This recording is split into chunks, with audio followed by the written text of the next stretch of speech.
Saya mimpi semalam. Mimpinya Rasul itu wahyu. Mimpi Rasul itu petunjuk.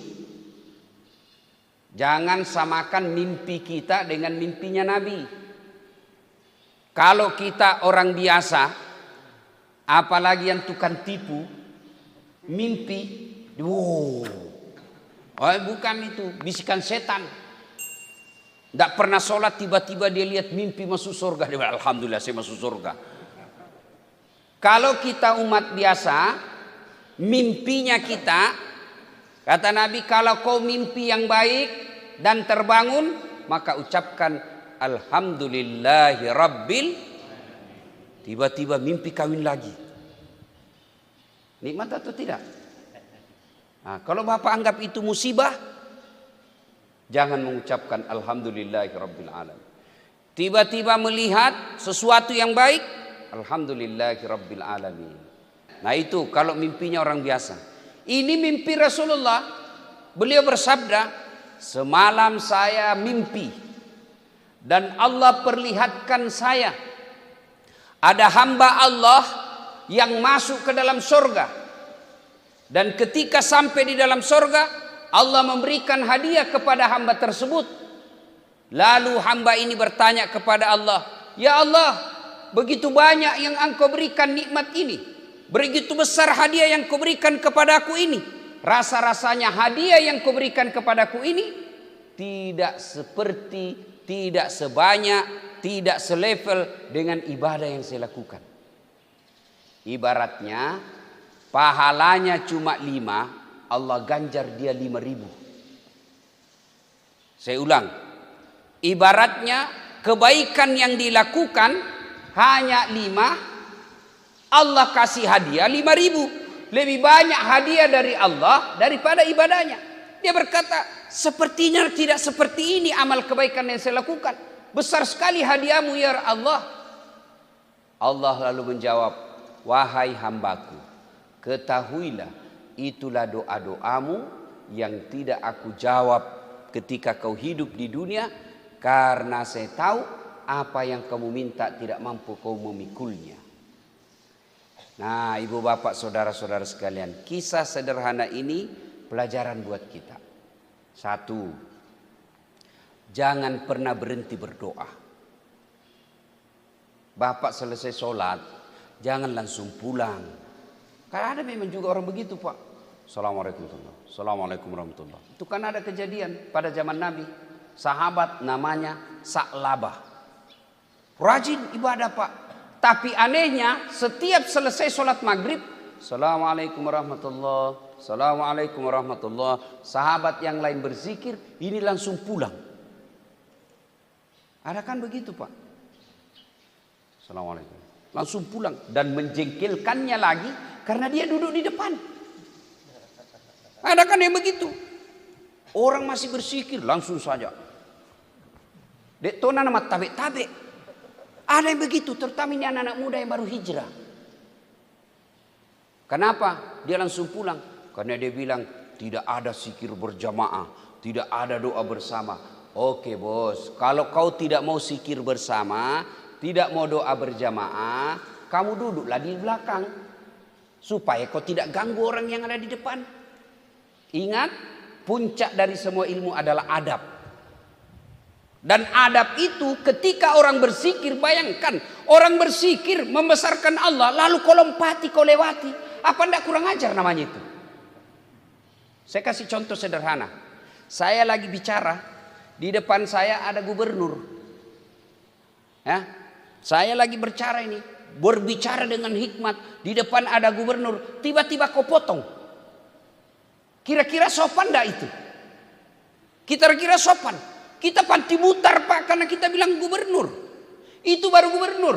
Ada masa pensiunnya, ada hilang jabatannya. Kalian takut melewati perbincangannya. Gimana saya dengan Allah ketika saya mengatakan subhanallah, maha suci Allah, maha suci Allah. Tiba-tiba kalian potong. Apa kira-kira bukan orang tidak beradab itu? Maka sebaiknya kalau tidak mau berzikir bersama, tidak mau doa bersama, menganggap bahwa itu sesat, okelah, kau duduklah di belakang supaya kau tidak melangkah-langkahi orang yang berzikir. Kan ada yang begitu. Nah, ini selesai sholat, berdoalah, minta kepada Allah. Siapa yang berzikir, mengucapkan subhanallah 33 kali, alhamdulillah 33 kali, Allahu akbar 33 kali, lalu dia tutup dengan kalimat la ilaha illallah wahdahu la syarikalah, lahul mulku wa lahul hamd, yuhyid wa yumit wa huwa ala kulli syai'in qadir. Maka kata Nabi, diampuni dosa-dosanya. Coba Pak, subhanallah 33 kali, alhamdulillah 33 kali, Allahu akbar 33 kali, lalu lengkapi dengan mengucapkan la ilaha illallah wahdahu la syarikalah, lahul mulku wa lahul hamd, yuhyid wa yumit wa huwa ala kulli syai'in qadir. Diampuni dosa-dosanya. 5 kali Bapak lakukan itu sehari semalam, insyaallah Bapak mati husnul khatimah. Tidak ada dosa lagi. 5 kali diminta. Cuma dengan catatan zikirnya dilafazkan dengan sebaik-baiknya. Ada orang zikir Pak, tapi tidak jelas apa dia bilang. Cepat.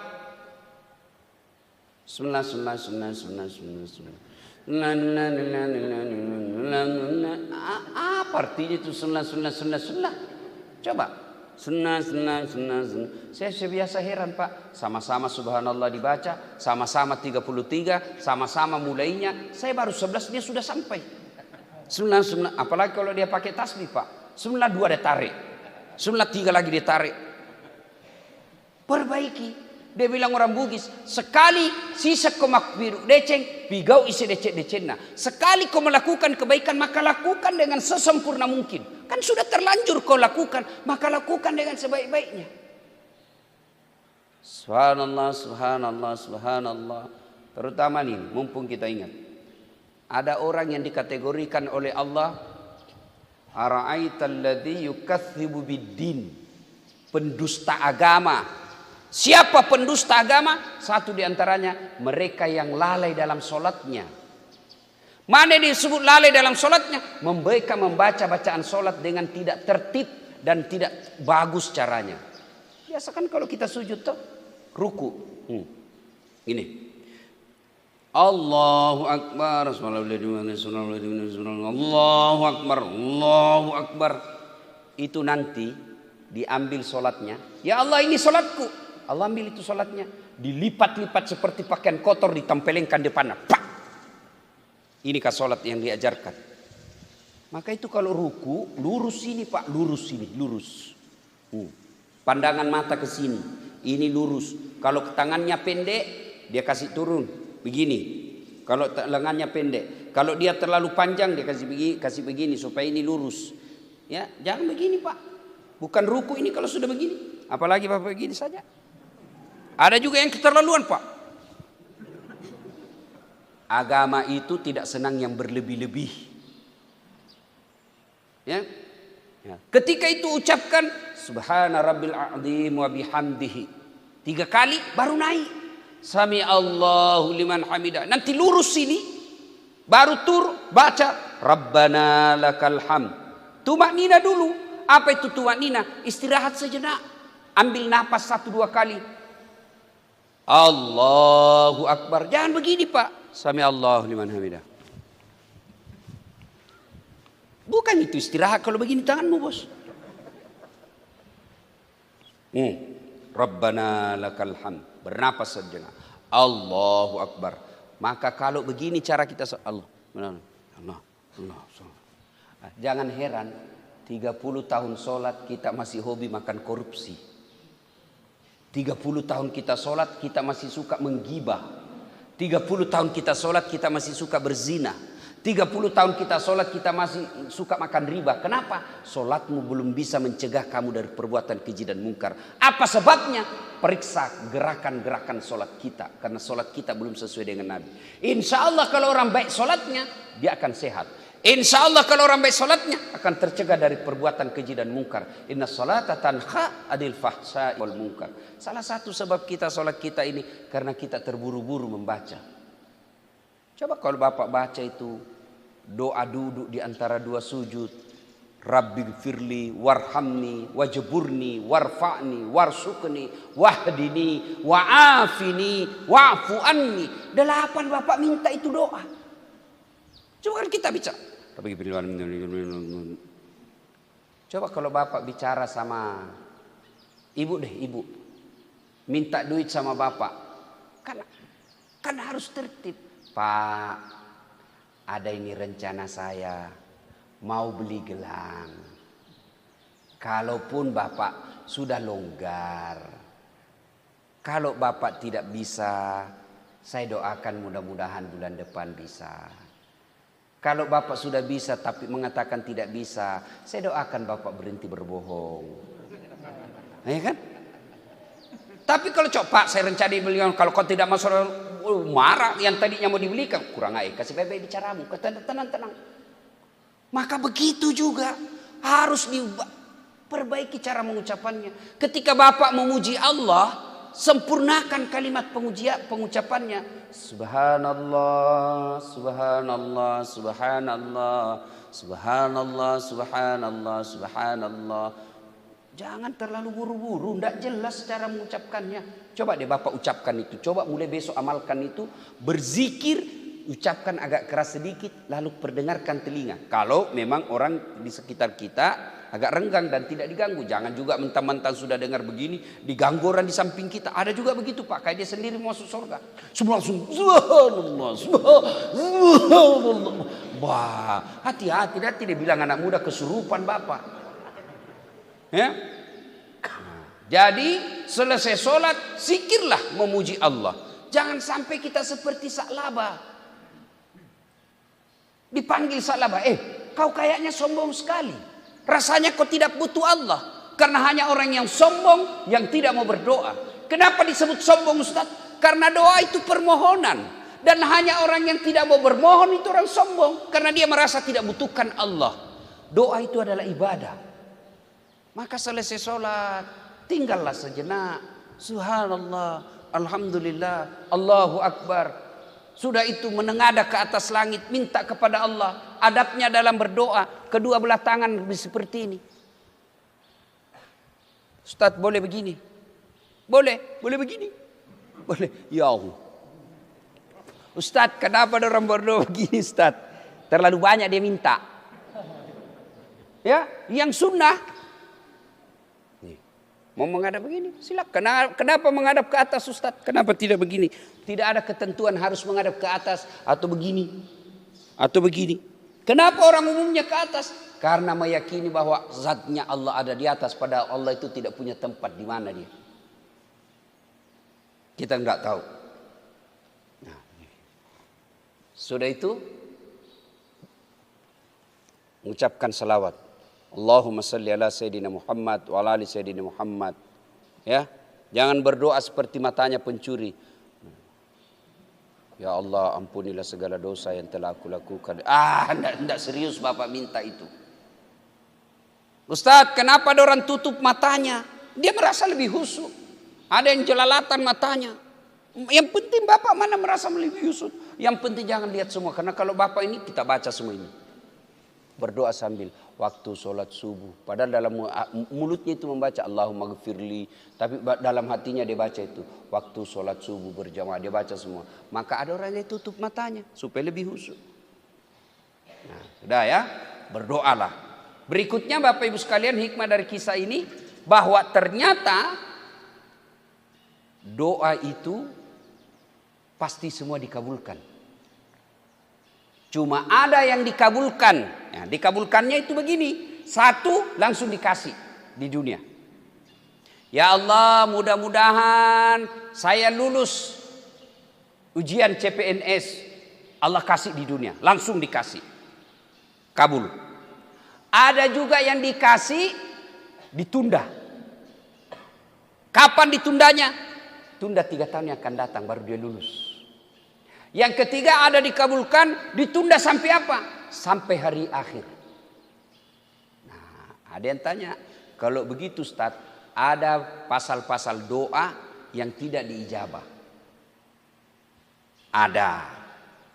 Sebabnya kata Nabi, hubbi aklil haram, suka memakan makanan haram. Saya yakin Bapak insya Allah tidak akan makan daging babi. Ya toh? Enggak mungkin. Saya yakin Bapak Ibu tidak akan minum khamar. Insya Allah tidak.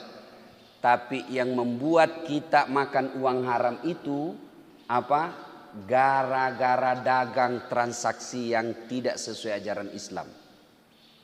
Contoh, berapa harganya ini? Kau punya sarung? Oh ini 100.000. Cuma karena sama-sama kita orang Bugis,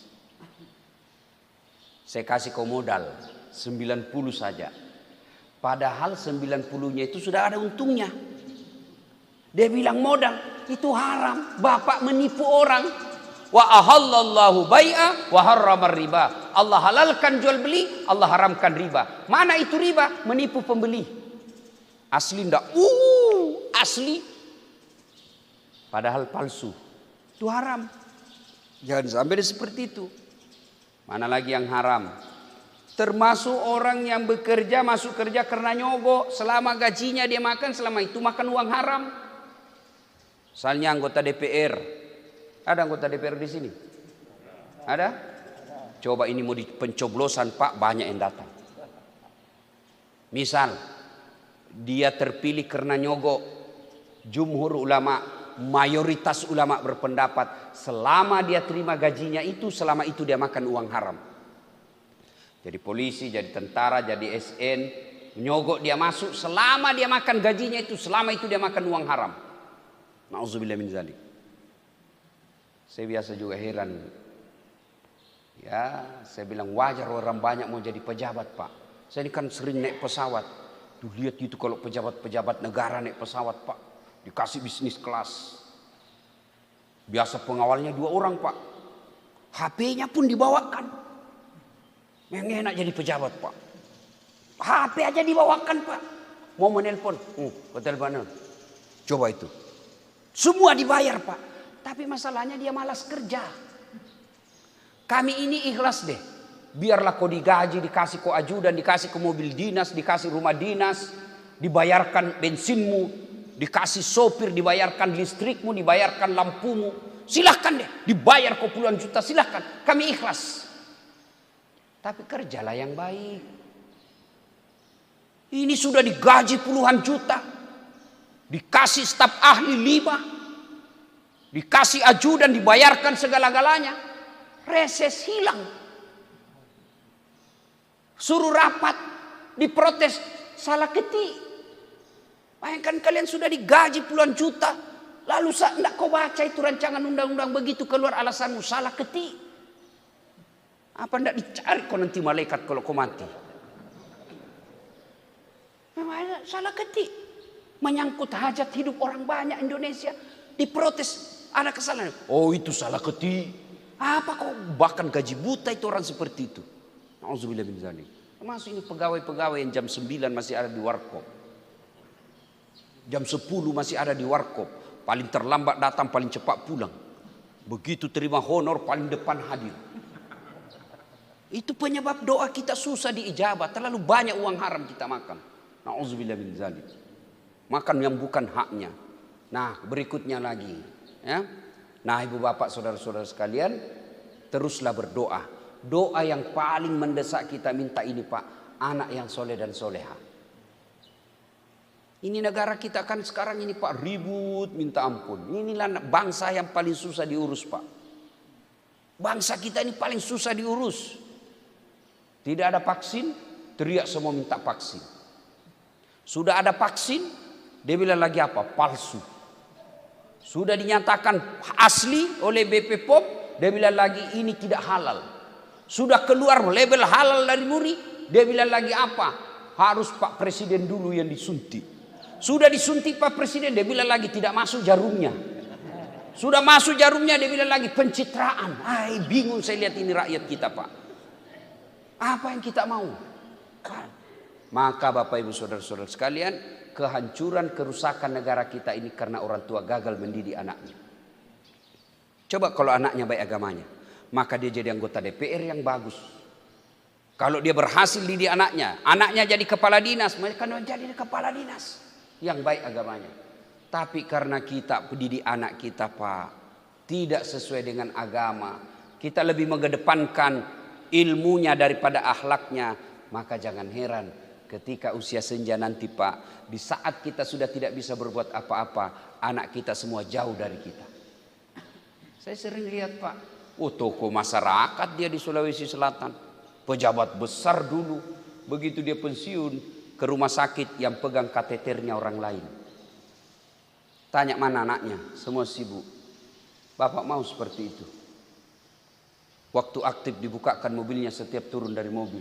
Semua orang hormat satu kantor. Begitu pensiun tidak ada yang lihat lagi, anak-anaknya pada sibuk. Nauzubillah min zalik. Maka mintalah kepada Allah agar anak-anak kita baik. Dan doa untuk anak soleh itu gampang sekali. Pendek sekali, Pak. Allahumma rabbi habli minas solihin. Ya Allah, berikan hamba anak yang soleh dan soleha. Ibu-ibu, mintalah kepada Allah. Selesai solat, mohon kepada Allah. Bersyukur bapak-bapak yang bawa anaknya solat. Luar biasa, Pak. Bapak yang bawa anak cucunya ke masjid solat subuh. Luar biasa itu, Pak. Saya kadang kala heran, anaknya ulang tahun dia berani dan mampu bawa ke Singapura. Kasih hotel bintang, habis duitnya puluhan juta, anaknya ulang tahun. Kenapa untuk mengajak ke surga sholat subuh Bapak tidak bisa bawa? Kenapa ketika acara-acara taklim kita tidak bisa bawa anak, sementara anak kalau ulang tahun mampu kita keluarkan uang puluhan juta? Jangan heran nanti anak kita tinggi sekolahnya, tapi tidak pernah tengok orang tuanya. Saya pernah lihat orang sakaratil maut, meninggal, ditelepon saya istrinya. Ustaz, meninggal suamiku Ustaz, cepat bolo datang tolong Ustaz. Saya tidak tahu saya mau apakan, ini suami saya. Sebelah mana semua anaknya? Sibuk semua Ustaz. Sampailah saya ke rumahnya, saya lihat bujur, menangislah dia di depan suaminya. Saya minta nomor HP-nya anaknya yang ada di Samarinda pengusaha. Mana nomor teleponnya? Saya telepon. Daeng, meninggal bapak Daeng. Bagaimana ini? Apa kata anaknya? Oh, memang sudah lama sakit itu bapakku Ustaz. Jadi bagaimana, ditunggu atau bagaimana? Tidak usah Ustaz, biar saya pulang tidak merubah keadaan Ustaz. Kirim nomor rekeningnya, semua biaya penguburan dan pemakaman jenazah bapak saya transfer. Tidak pernah datang lihat orang tuanya. Nah kalau bapak tidak didik anak, nanti begitu Pak. Begitu bapak masuk di kubur, siapa yang doakan Pak? Hah? Siapa yang doakan? Istrimu yang muda. Kawin lagi Pak. Siapa yang doakan Pak? Teman kita yang selalu kita temani curhat di WhatsApp. Jangankan kita sudah dikubur Pak, masih kita hidup, masih kita jenazah kita masih ada. Begitu meninggal, di mana di grup WhatsApp ada, meninggal Pak ini. Apa dia tulis di grup WhatsApp? 3 huruf saja, RIP, RIP. Itu aja Pak ditulis. Coba belajar dari grup-grup kita. Begitu teman kita meninggal di grup yang selama ini aktif chat, aktif kita berdiskusi di grup. Begitu kita meninggal, doa, ngetik aja dia malas Pak. Dia cuma copy paste. Dia copy paste yang ada di atas doa, baru kirim. Nah, kalau Bapak tidak punya anak yang baik, Bapak merantau. Dengar ini Bapak Ibu. Bapak ini banyak perantau toh. Sampai di Batam ini tidak enak, Bapak masih boleh kembali ke Jawa. Dari Sulawesi Bapak merantau, sampai di Batam tidak nyaman rupanya, kembali lagi ke Sulawesi. Masih ada pilihan. Bapak jadi PNS dikirim ke pulau yang tidak enak di sana. Bapak pilih, berhenti, saya berhenti, tidak ada urusan. Tapi kalau Bapak Ibu masuk kubur, senang tidak senang, tinggal kau di situ, tidak boleh kau lagi keluar. Bapak pun kalau keluar, lari orang semua satu kampung Pak.